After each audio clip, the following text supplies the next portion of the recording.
ओम सर्व भवन्तु सुखिना सर्व सन्तु निरामया। ओम शांति ओम शांति ओम शांति। परम पिता परमेश्वरेर श्री चरण कमले आपनादेर सकलेर मंगल प्रार्थना करी।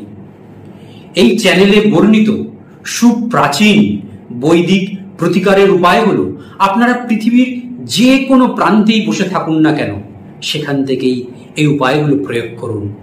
এই উপায়গুলো প্রয়োগ করার সাথে সাথেই আপনাদের জীবনে নিয়ে আসবে সুখ, শান্তি এবং সৌভাগ্য। প্রিয় দর্শক বন্ধু, আষাঢ় মাসে রথযাত্রা থেকে উল্টো রথের মধ্যে যে শনিবার ও মঙ্গলবার পড়ে সেই দিনগুলোতেই বিপত্তারিণীর ব্রত পালন করা হয়।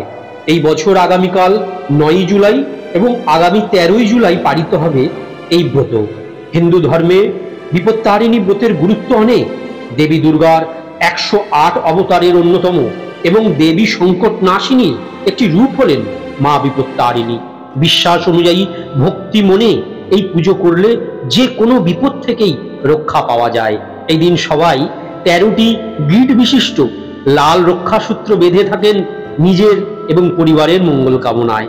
কিন্তু এইরকম একটি রক্ষাসূত্র আমাদের বাড়ির বাস্তু দেবতাকেও বেঁধে দিলে গৃহের কোনো বিপদ হয় না, সাথে অর্থ সম্পদ আসতেই থাকে।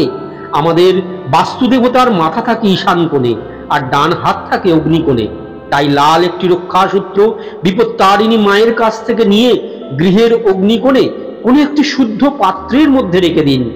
1 বছর সেটি রেখে দিন, দেখবেন আপনার গৃহের এবং পরিবারের সদস্যদের কোনো বিপদ, বাধা, ফাড়া, সংকট কিছুই থাকবে না, বরং গৃহের অর্থ ও সম্পদ বৃদ্ধি পেতে থাকবে।